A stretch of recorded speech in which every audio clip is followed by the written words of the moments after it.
Good on you. I call Larissa Wall. Kia ora, Mr Chair. Thank you very much for the opportunity to contribute to this committee stage debate about the KiwiSaver Budget Measures Bill. So I'll talk about some alternative titles later, but I just wanted to provide some context for this piece of legislation. So we have 4.41 million people enrolled in New Zealand. Of those, 2,350,000 are enrolled in KiwiSaver.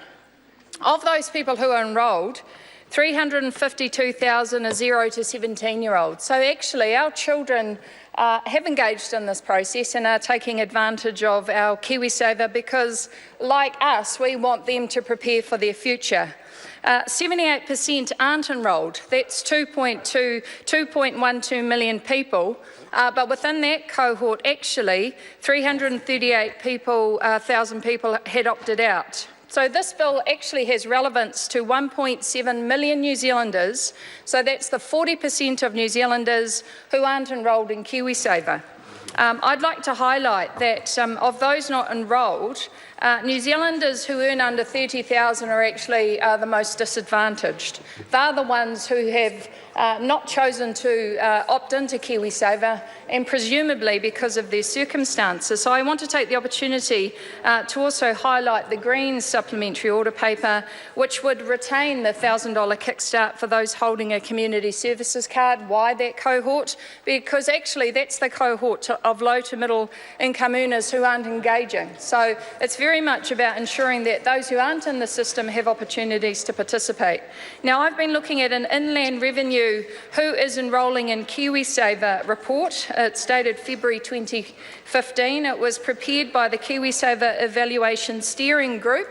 Of most relevance to me, of the New Zealanders who have chosen to enrol, there are three enrolment types. The first enrolment type are people who enrol directly with a provider. So 40% of people who are involved in KiwiSaver enrol with a provider. 40% are automatically enrolled and 22% opt in. The 40% that automatically enrol, and the rest of my speech is going to be focused on that particular cohort. So these are 18 to 64-year-olds who are in new jobs with a new employer, and that job is either full-time, permanent, part-time, or it's got some sense of longevity to it.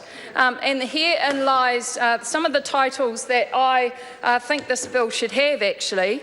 And so if you're auto-enrolled, this bill could be the KiwiSaver. If you are single and aged between 18 and 24, we don't care about you, Bill. Because, Mr Chair, it's that cohort who are automatically enrolled. This bill could also be called the KiwiSaver. If you are Māori and Pacific Islander, you're not our priority bill. Because again, it is Māori and Pacific Islanders who automatically enrol. This could be the KiwiSaver if you are secondary school educated, hard luck bill.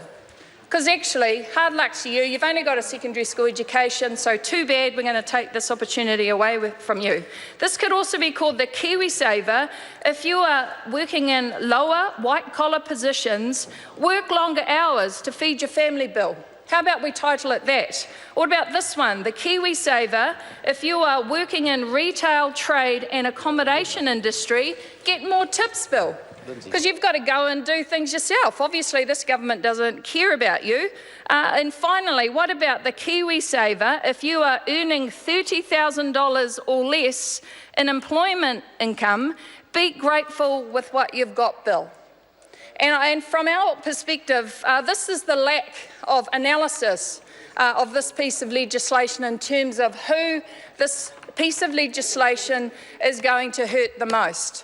So this government likes to stand on platitudes and talk about helping those out of hardship, helping those to create a better life for themselves and their families. But this actually proves that they don't care, that this is all about saving money, and that at the end of the day, evidence like this that they have because this should have gone to whoever is responsible for inland revenue, and you should know the impact of this piece of legislation on the specific New Zealanders that are now these opportunities are going to be taken away from. So if you think out there that this piece of legislation